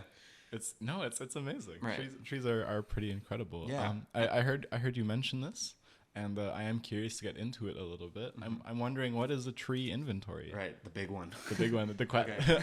I have no idea. So like, I mean, you know what an inventory is, right? Like just of anything. You Yeah. can take an inventory of whatever, right? Totally. Like if you have Take the inventory of the dishes upstairs right now. literally what's on this table or whatever, you know, Yeah. like it. But a tree inventory, is specifically talking about trees in a certain area. So you essentially there's many different methods and there's many different purposes, but when you boil it down, you're essentially cataloging trees within an area. And you can have a complete inventory where you go to every single tree in that area. You can have a sample, partial inventories, stuff like that. The one at UBC is a complete tree inventory. And sorry, but yeah, the complete tree inventory is kind of like we go out on campus and we map all the trees, and then students go out and they measure them as part of a course within urban forestry. So I took that class. It was one of the degree requirements. And yeah, you basically get assigned the site on campus, and you go around and you get all the tools. You have like a diameter tape. You get this really cool laser rangefinder where you like shoot a tree with a laser, and then you can like shoot the top and the bottom. It tells you how tall it is. No There's, way. like, trigonometry. It's really That's cool. pretty cool. Yeah, just regular measuring tapes, and you go through it and you measure all the characteristics, like how tall is the tree, what's its diameter, like how wide is it, what's its crown width, how complete is the crown, like the foliage, how many like sides are exposed to light. It's called a CLE, crown light exposure rating. Okay. Yeah. So it's like if you have a cube, essentially like imagine a cube over a tree. Yeah. And then how many lights actually get, or how many sides actually get light. Yeah, and so I was super into that. It was really cool because I felt like I was kind of like connecting to the trees that were on campus through that, because I like was, you know, getting kind of like not intimate, but you like measure them and you're looking at them way more than you would if you're just passing through the space. It's way more intimate than most people's relationships to the trees. Yeah. And we do some other stuff too. Like we go and we we rate certain areas on campus in that inventory process. Like we give it like a rating, like how aesthetically pleasing is this site? Do I feel serene, or like do I feel like this is a place of refuge that I can relax at? Yeah. Are there recreation opportunities? Like that's called value. It's a cultural ecosystem value mapping. That's what that's called. Okay. And so you kind of like just see where certain like characteristics of the green space evoke what feeling in you a little bit. That's And kind so, of really. So you're doing that for UVC. Yeah, You get so this to is part of a document class. Your own experience with the trees. Yeah, and it's a cool course because there's no midterm or final. Yeah. Sounds like I'm making an ad for this class. But yeah, there's no mid. Yeah, you should. There's no midterm or final, but you do this report essentially at the end of the semester. So after you measured all the stuff, you do these like pretty intricate like analysis of like regulating services, like stormwater infiltration and like how much shade and energy savings do these trees provide and stuff like that. And then you present this in front of like Seeds, which is our like sustainability company on campus. And this report is kind of like summarized all together. And then, you know, students and other researchers can use this to like further research our green spaces on campus. And it's a really cool like citizen science thing essentially. And because it's like a job, Yeah. you can put it on your resume. Like it's actually like really handy to have, like it's actual concrete urban forestry work experience before you graduate. Yeah, and it's even being used by the school, so Exactly. you're helping people out. Yeah, it feels like you have a real purpose. And then so after I took that class, I got involved in the full process of it. So I've been working for UBC. I use GPS devices to map all the trees now. Yeah. So my job was like go on campus and find where all the trees are, map them, do species ID, Yeah. and then figure out like a tagging system. Like you need a tag number for it. And that was pretty much it. And that like mapping service then gets given to the students of that class, and then they do their measuring thing. Okay. And I've been also doing teaching assistant work for that class. Same class as well? Yes. So I've been pretty involved in like the whole process now. That's so cool. Yeah. So it's pretty sick. yeah.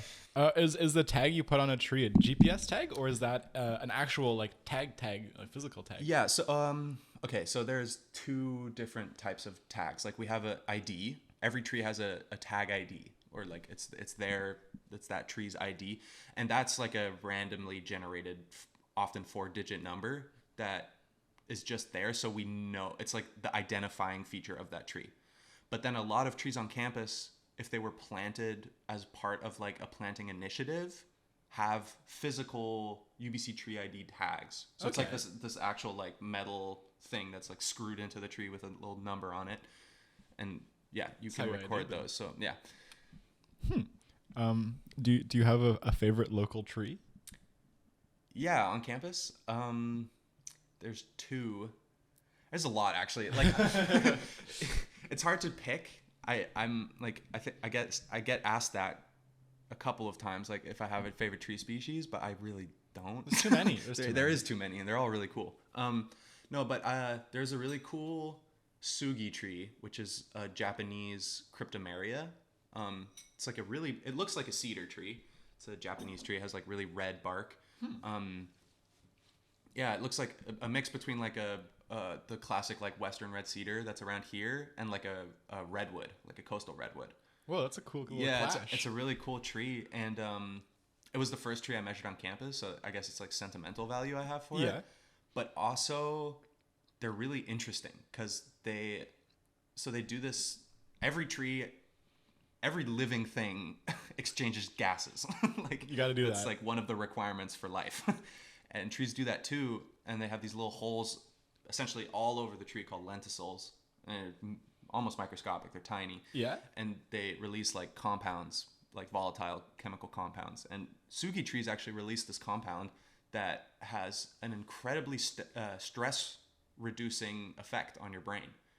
Really? Yeah. And forest bathing practices. Yeah. I think I might be butchering this, but I think it's Shinrin Ryoku or Shinyin Roku. one of those. That's like forest bathing practices. Those often in Japan are conducted in sugi stands in forests because that compound is a crazy de-stressor. And it's not just something that you feel when you're in the area. The effects of that, once you've inhaled enough of it, will actually last with you for like several days. Really? Yeah, up to like 2 weeks. That's incredible. Yeah, it's really cool. Yeah. Well, that's wild. Yeah, and I mean the tree's beautiful and they look really cool, but there's too many. We need more of this. Right?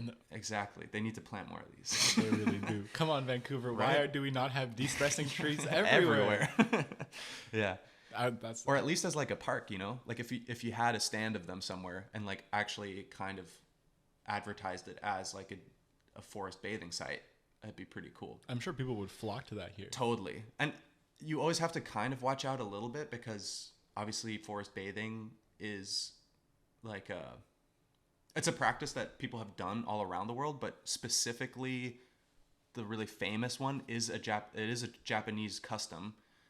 You don't want to just appropriate that. You don't want to just like be like, oh yeah, we're doing Shinrin Ryoku here and fucking giving out tea by like some white dude or some shit. Like you don't like a white dude in a kimono walking up to you. Yeah, you gotta watch out. So like, there's obviously like things we could do, but you have to do it respectfully. Yeah, of course. There's like so much culture involved with like plants and trees. Like there's like, I mean, the whole ethnobotany field is like massive. Like there's so much things to learn about the cultural part of trees. It's almost more than the scientific processes that go It's on. crazy. Well, I mean, people have relationships to these plants. Millennia. It's incredible. No, truly. Yeah. One thing I am curious about, I'm sure most people have some knowledge of this, but I'm really curious to hear what you have to say about how mycelium affects the forest and the connectivity between trees. Yeah, so this is something that's like very similar to what we were talking about earlier with like the comparison of like Western science versus indigenous knowledge. One of my professors actually was Dr. Suzanne Simard, the person to like pioneer the study that found that the like inter-tree mycelial connections. And I mean, she's amazing. That's so cool. Love her. That's so cool. She's incredible. Yeah, but I mean, indigenous people have known about this for forever. It's just taken us so long for it to actually like work within like this like Western colonial scientific worldview. It's something that's so like fundamental to trees, you know, like it's, I think Dr. Simard called it the World Wood Web, I think. Yeah, the Wood Wide Web or something. Wood Wide Web. Yeah, and it's how trees communicate. And like a lot of trees, like pine trees actually, for example, they refuse to even grow. They won't even germinate if there's not a fungal connection there. Whoa. Yeah, like they need it. Yeah. And it's super important, and it's how trees like connect, and they exchange nutrients, not only within their own species or even within their own like genetic code, like kinship. They do it to whoever. There's a spruce tree and I think that's like the two tree species I think that Suzanne Simard used were a Douglas fir and a black spruce. And the way she found it out is she had a radioactive carbon atom that she injected into one of the trees. And you can trace she it. actually found it in the other tree. So she knew that it had moved subsoil. Yeah. Yeah, and it's crucial. It's like so important because like that's how a lot of water, a lot of nutrients get moved around. Yeah. And like if you look at it, like the mycelial like network and like how the hyphae, which is what the single little strands are called. Hyphae? Hyphae. Okay.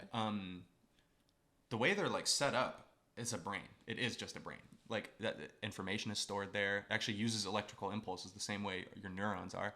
Like it's just a huge brain, and there's so much more we still have to understand about it. But like there's some like crazy complex shit going on underground, and we just don't know. It's incredible. Yeah. This the other thing I was thinking that was really important for like the forest supporting each other would be the old growth. Right. I think as far as I know, at least, there is a protective effect that is particular to old growth versus other trees with its abilities to have like deeper reaching roots and giving nutrients to other plants. Right. Yeah. So I'm curious, do you know how that kind of works and why there's special value in older trees? Well, so old growth is like,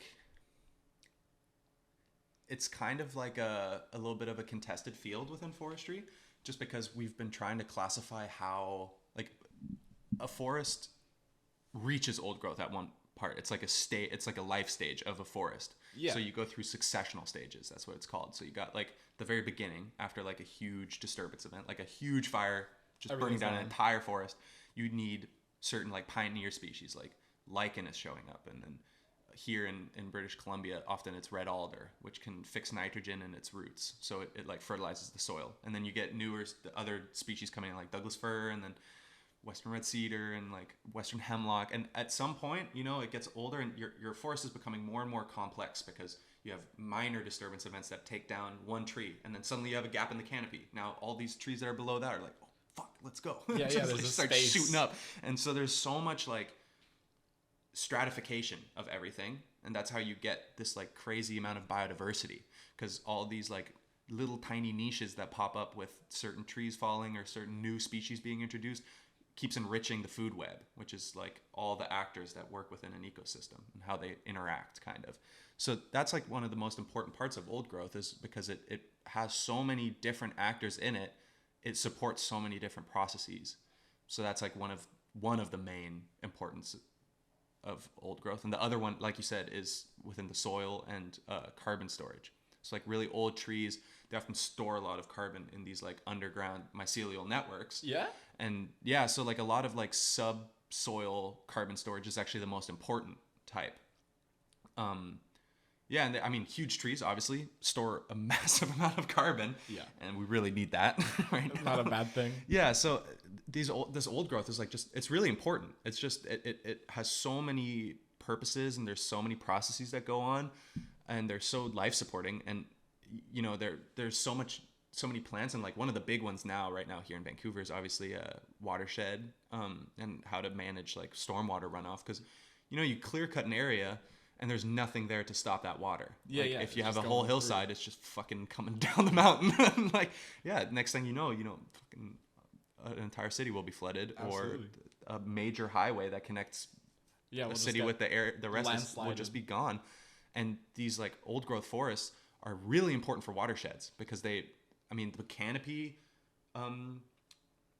intercepts a bunch of rain, obviously, and everything trickles down way slower. And there's also just so many plants there that are absorbing all that water. Yeah. That a lot of it doesn't even run off at all. And that it's like a big sponge with all the mycelium and the roots, and it'll soak it up much. So that's like one of the huge important ones, and specifically in BC, logging here is absurd, right? Yeah, it's huge. The money that they get out of logging these sites, I think it's just because they see it as like this concrete, like dollar, like a tangible dollar value. Yeah. But providing these services like water runoff, reduction and shading and all the stuff that it provides, like that isn't as tangible. Yeah. And they don't see it. You can't put a dollar sign on that until it goes wrong. Well, actually, we've been trying. Yeah. So that's kind of the thing. We do in that inventory class is you do put a dollar value kind of on some of the carbon that's sequestered, and you kind of you're trying to frame it in a way that is attractive to developers and stakeholders, because when it comes down to it, they're looking at the dollar value here. I see. They're trying to make money.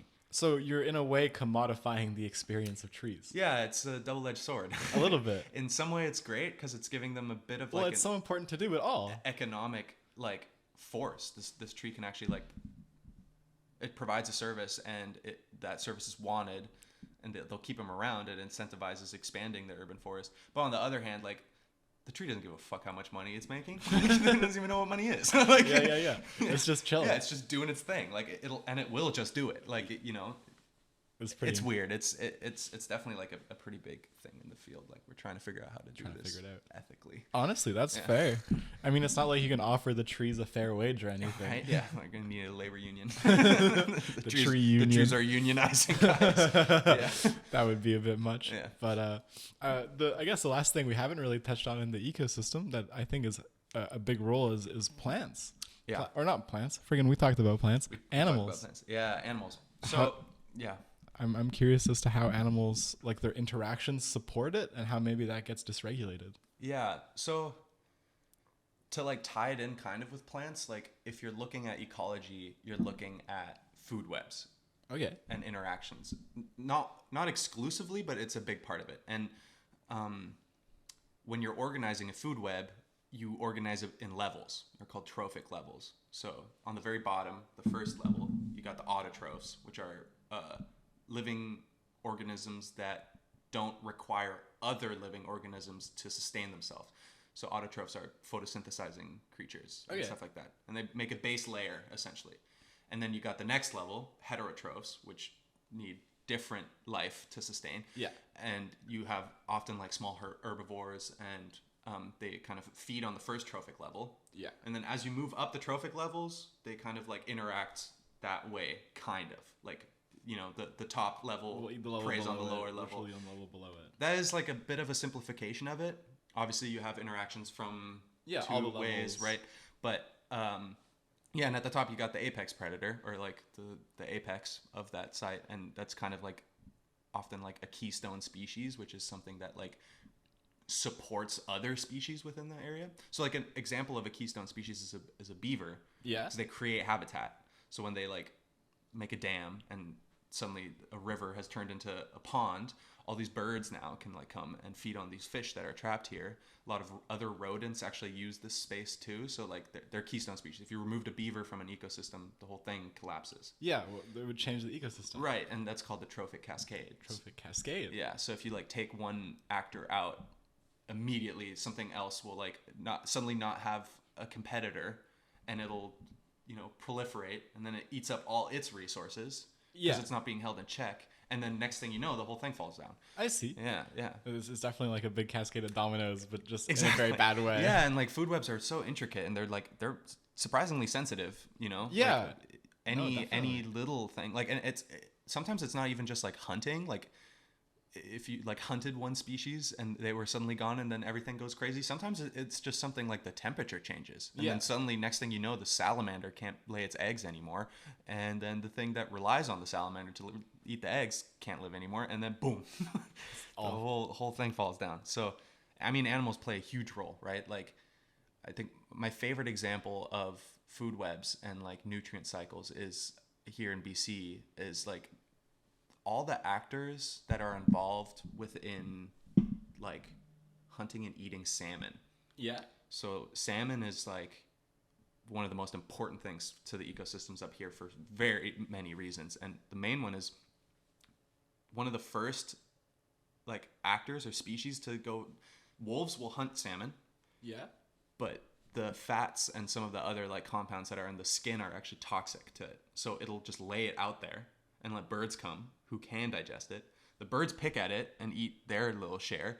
And as soon as the wolf sees, okay, we're at the flesh part, they chase all the birds away. They eat the flesh, and then they carry the carcass in to the forest and lay it there. Decomposes, and there's nutrients. The same with bears. Like bears, when they hibernate, they need to be very specific with what they eat because they're trying to be as efficient as possible. Yeah.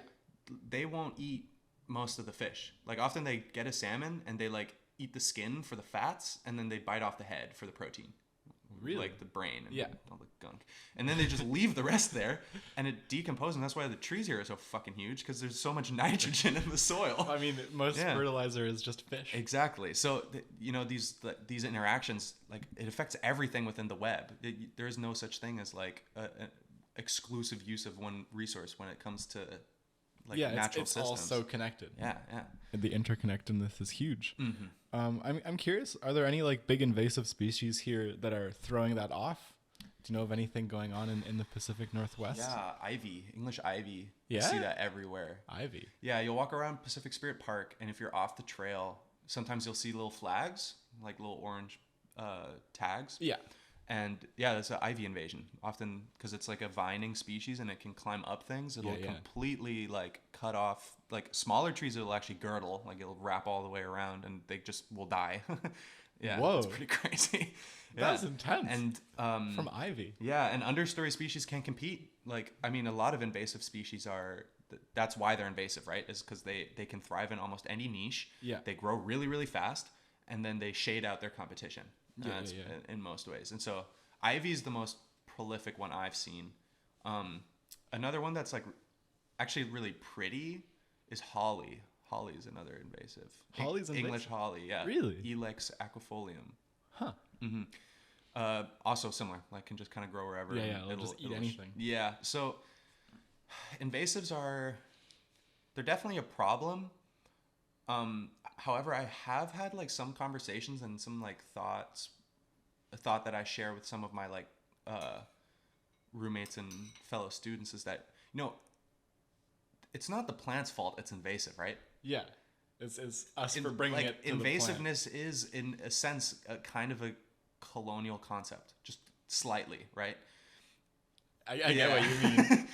Obviously, because they're the not plant's good. just doing its thing. Yeah, and it doesn't know, like and like it's just trying to live. sometimes invasive plants aren't even brought about by humans. Sometimes they just appear somewhere off of random chance. Yeah, like a bird will Genetic eat drift, it and poop out its shit seed. it out. Or like halfway sometimes across. like a fucking coconut will just like go through the ocean. It'll just float for forever and then get somewhere and it's like, oh, okay, fuck it.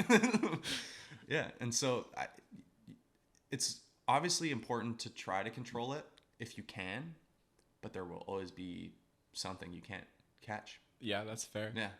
That's fair. Nature's resilient. Nature's very resilient. Like Yeah. And just because like a forest stand is native, it doesn't make it more like productive than like a stand of all invasive plants, right? Like those plants are still sequestering carbon, are still producing oxygen and providing shade and all this stuff. Like it's they're still plants. Yeah, and it'll happen. Like, I mean, just because this is a coastal western hemlock zone around Vancouver or a cedar forest in the PNW now doesn't mean it will be forever. That's true. Actually, we'll never. It's very certain that it's not going to be one forever because they shift. Ranges shift historically. Yeah. Yeah. It'll be different as the land changes. Right. I guess it meets the demands of the environment in a way. That's very cool. Yeah. I'm curious if you've learned about any like sustainable foresting things that you think will be implemented going forwards. Is there any like hope that you see in reducing our kind of toll on the planet? Yeah. So I think the main thing isn't there's not like this one sustainable action you can do. There's not like that one trick where it's just like if you one do this, trick to end climate change. Exactly. I wish. Conservatives don't want you to know. But there are approaches that get you really damn close. Okay. So the main one is just community-led forestry. Most of the times, if you give the job of managing and stewarding an ecosystem to the people that live there, you kind of hit two birds with one stone. First of all, you get people to manage the space. And second of all, there's incentive for them to, because they're going to be relying off these resources. And often it's like cultural reasons too, right? They feel this sense of pride in like stewarding their own ecosystems that are around them. Yeah. And in most examples, there's wonderful like results. A lot of like ranges of endangered species have kind of spread out again, and you see a lot of like just generally good things come from community forestry initiatives. That's so cool. So I think that's like kind of the trick. Kind of the as trick. long as it's because like, big business it basically. Make it personal for the people that live there. Exactly, because they control the resource extraction, and they know like, okay, well, if we chop all this shit down, like we're gonna be affected by it. But if some big business comes in, they don't give a fuck. Like they'll just chop all that shit down. They don't live there. They don't give a shit. that's what it boils down to. Like if you're connected physically and spiritually to that site, you will treat it better. 100%. And that goes really far for regaining our like connectedness to nature. All right. I really like that answer, actually. That's cool. Yeah. So there's not like one practice. I mean, if you want like one cool practice that could like really maybe be great here is like shelter wood cutting. So instead of just clear cutting an entire forest, you try to emulate natural disturbances. So you keep like little islands with like one huge tree and then like a couple of smaller trees around it. And you don't cut that down. You retain it. And then it'll speed up the process of expanding that forest again. Yeah. Okay. And also like smaller scale forestry initiatives that don't just Clear cut an entire like mountain range, you know, something that just like extracts one or two, or well, not one or two. We're gonna have to extract more, but quite a few trees, but at a more like selective thing. Like you take the tree and you pull it out, like not so you just completely destroy the forest. Right, because that way the soil at least stays the same. Because that's like the main limiter. If you're like just clear cutting somewhere, you know, you're bringing all this heavy machinery in that compacts the soil, which is really bad. All this shit has to be torn up, you know, all the stumps. So all that like rich soil gets destroyed essentially, and it takes forever really to get it back. And they'll replace it with a huge monoculture of lodgeable pine because BC's in love with lodgeable pine. Is that a strange love affair we've got? It's because they grow really straight and fast, so it's just really good lumber. It makes good 2x4s. Essentially, the 2x4 tree. The 2x4 tree. You know what? That's totally fair. Yeah. I am really curious on your take on this. I want to get a little esoteric. To what extent are plants like beings to you? I think at this point to the same extent that an animal is. Like they are just beings. They really are. Yeah, like there is often the way I kind of try to do. So we were talking about forest bathing earlier, and obviously forest bathing is something that isn't a single process. You don't just there's one like list of rules you follow and that's how you do it. You can come up with your own thing. It's like a kind of like, you know, in meditation, the like presence exercises, or like, you know, making sure that you're like you know where you are kind of thing. You watch your breathing and stuff like that. That paying attention in the moment. Exactly. Like what is that called again? Mindfulness. Yes, mindfulness. So it's like a mindfulness exercise essentially in the forest. And the way I like to do it is sometimes I kind of like to I choose a tree, I sit down underneath it, and I like put my fingers into the soil a little bit, like rough it up. You just lay back and you kind of like close it, you squint kind of. So you know that light's coming in, but you can't actually see anything. Because like trees can see. Photosynthesis is essentially them seeing light. Yeah, they can turn towards light, move away from it. Yeah, they know what light is. They can see. It's just not an optical organ. So you kind of can emulate that by just like squinting. Like, okay, there is light here. And you just listen. So I just sit there for like 20 minutes and then just like listen to all the different bird calls or all the other random shit. And then you look around and it kind of like makes you relate to the tree a little bit more. Because you're like, okay, well, this is your space. You just chill here for your whole life, you know, like, and it kind of makes you like appreciate maybe some of the more like subtle things you wouldn't if you just moved through the space. And so in that sense, I think that trees you can emulate kind of how it is. There's an experience to be a tree. And I see at this point, I see them. It has been a gradual increase of like how I see them as like living beings or something that's like a fellow living organism I can relate to. Yeah. But now it's like I'm fully convinced that they're just the same as us. It's essentially boils down. Yeah. I love that. There's like that one. I can't remember. It's like this tweet, and it's just like, "Do you not think that trees will be part of the God's choir after death?" They will be. Definitely. Well, they're such amazing beings, really. Yeah. They're incredible. It's so cool. It's incredible that some of them have been around. Like there's bristlecone pines in Death Valley that have been around since the pyramids have been constructed. Really? Yeah, they're old. They're really old, and they don't look like they're doing too hot. Like they have like they're growing in some of the worst conditions, like fucking on the mountainside of Death Valley, and they have like a total of 10 needles. They're like so gnarly, and they're just like fucking like, on its last leg for the last 100 years. Yeah, but I mean, if the conditions are right, they will almost just live forever. Yeah, it's incredible, isn't it? Yeah. Really? I'm kind of curious if you hoard houseplants or not. Are you one of those people? No, I actually. You get your fix at school? Yeah. No, I have like, I think houseplants are nice to look at, but everyone has the same ones. Yes. It just gets a little boring. It does. You know, I really enjoy seeing, when I see plants, I want to see stuff that I've never seen before. Or it'd be really cool to see something, and it's obviously really hard because you can't just take a plant out of a natural environment and just plop it in your house and expect it to do well. Yeah. You know, that's why houseplants prefer being in house, or they don't prefer being in house, but they can tolerate it. Yeah. It would be cool to see some new shit though. Like there's some really cool, like I like monsteras. They're pretty sick. It's pretty like, I guess a pretty standard plant a lake, but it's got holes in the leaves, so that's kind of neat. Those are pretty neat. I've always been like, that's kind of insane that they grow like that. Yeah.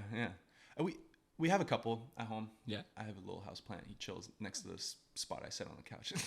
Hell yeah. Yeah, and they're neat, and it's important to have plants at home. It really does. It's very make grounding. it just looks nice. Like making your inside look a little bit like the outside is really neat. I love it, honestly. Yeah. I'll give you a little plant as a gift after. Oh my god. Thank you. But what else? One other silly question that I'm a little curious about on the whole plant debacle is: are you a fan of eating organic? Do you see like the fear in the food industry, or does that not faze you much? That's a tough question. It is, isn't it? I think organic. Yeah. Trademark. TM. Yeah, is like. It's very similar, kind of, in a way, to personal carbon footprints, in a sense that they're actually really just propaganda a little bit. Like,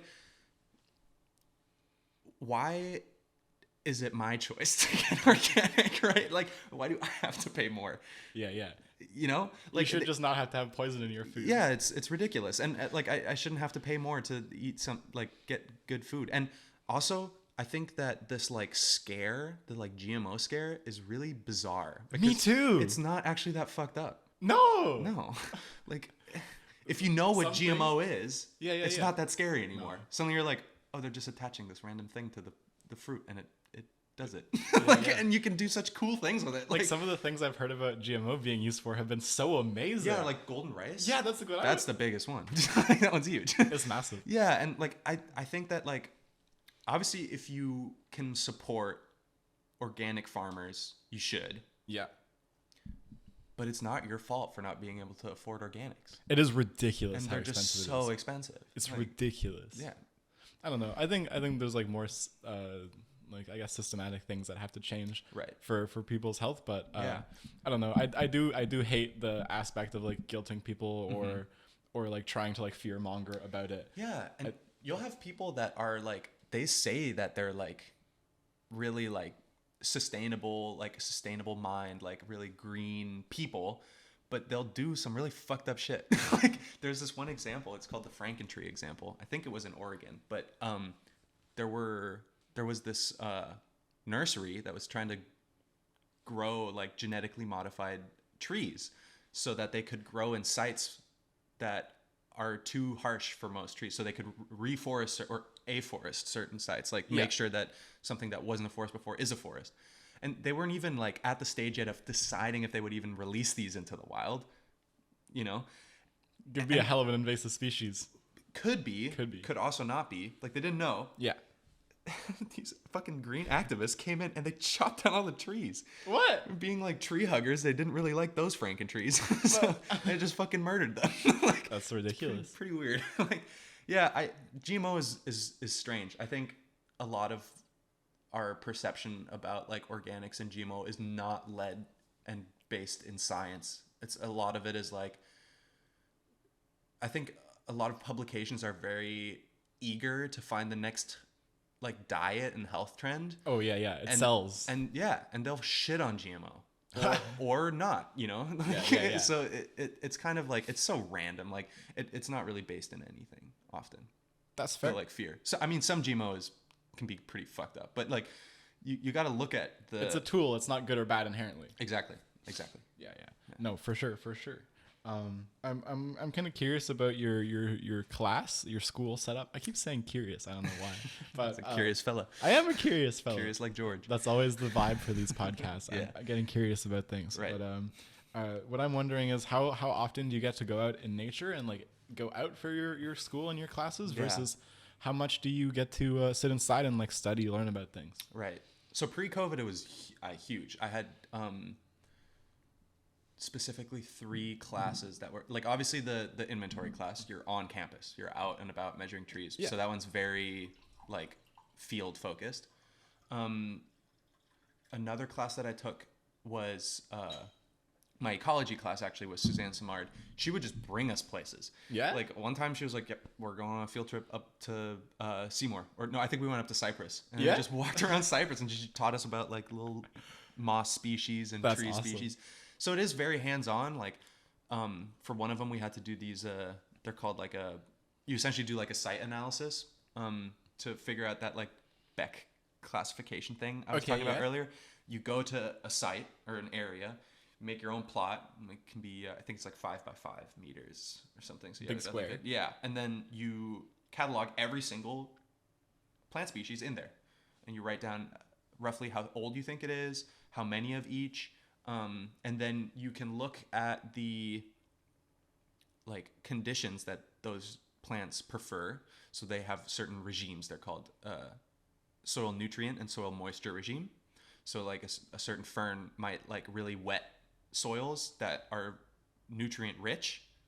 And so if you know that that plant grows there, you know that those are the characteristics of that site. Yeah. And then you write down all of this, essentially, all the SMR and SNRs. Okay. And then out of that, you can kind of get like a classification of that site. And So you're basically inferring the soil from the plants exactly. that live there. And then you also have to dig a soil pit. So you dig down 1 meter down, 1 meter wide, and then you look at all the different soil horizons. That's a big hole. Yeah, it's pretty big. But you gotta go deep, you know, because soil's deep. And plants reach down very deep. Very deep. So yeah, we did that a lot in class, which was fucking sick. That sounds so cool. And often, like, you know, you're out there and she don't give a fuck about the weather, so she just sends you out there and you're it's a pissing rain. Jeans and a hoodie with a shovel. And you're like playing in mud, but it feels really sick. And like some of my other classes, some of the classes I took this semester, we actually went out and we planted a tree. Yeah, it was cool. Yeah, okay, like we dug the hole and we got it out of like the root ball and like made sure it was in there, dug the right size hole, made sure that the soil was nice, and that was super cool. But there's also a lot of like in-person stuff, right? Like a lot of like lecture hall type. You're just chilling in the lecture hall and they're telling typical you stuff. uni experience. Yeah. But I think forestry compared to most fields is very hands-on because it has to be. Yeah, I mean, you can only learn so much about the forest. You'll in probably learn more when you just go there. Like, exactly. Yeah. So honestly, it sounds amazing. yeah, it's super fun. I mean, for anybody who like is thinking about what they want to do and they really like to be out in nature, I mean, forestry is incredible. You learn so much about all the stuff that surrounds you, and like it really changes your worldview, and it's super valuable. And I mean, I'll cherish all that in the field experience for forever. I mean, it's so cool to have a grade on being able to dig a hole. It is a pretty rare experience. Yeah. Do you feel like it's changed you as a person? Oh yeah. Yeah? Definitely. Yeah, because I just like I just appreciate nature more. Like I did as a kid. Well, I enjoyed nature as a kid, but I didn't appreciate it as much. But now I'm like, some of the experiences that I made just playing with my friends in the forest are almost more valuable lessons than I learned in any school. You know, like just being out in nature as a kid, especially, and just playing and just running around. Like you work on problem solving skills, on social skills. You learn how to like take risks and figure out how, what can you do? Like, you know, your boundaries, you explore yourself a little bit more within nature. Right. Yeah. And I mean, you also get to like be in the space with all these other beings and explore like the compassion in the wilderness and all the discovery of it. Yeah. And it's not scary. Like often, like, I think often like the woods, you know, are often portrayed as this like unknown, really dangerous area. You're gonna get attacked by a bear. There's gonna be a bear around the corner and it'll kill you. But no, like you're out there. There's a bunch of other shit running around in there. Yeah. If you know what you're doing, you'll be fine. Yeah. And I mean, the bears are pretty chill as long as they know you're there. Yeah. I mean, obviously be bear safe. You gotta be bear safe, but you gotta be bear safe. Yeah. No, I had a few questions I think that I missed on the skateboarding. There was two things. Cycling back around. Yeah, that was all my forestry questions. Sick. There was one thing I was curious about before we finished up. Was snow skating, actually. I'm really curious about your snow skating experience and how you found that to be. So my dad put me on skis when I was like 3. Yeah. And when I was back in Germany, I skied every winter, every weekend of every winter. Like I was the religious skier. Yeah, I loved it. And That's like so snow fun. sports are super fun. Oh yeah. And then when I moved to California, it was dry and sunny in the winters. So I would just keep skating. Yeah. And so I just didn't do any snow sports my entire time I was there. Like for like legit 7 years, I didn't even really see snow much or I guess have enough snow to actually do anything in it. And when I moved here for a while, I didn't have like, one issue I do have with snow sports is the cost. Like it's really expensive, and it's actually like so limiting. It like really like limits who can participate in that sport. Like I think the demographic kind of tends to be this one type of person. Upper middle class. Yes. Exactly.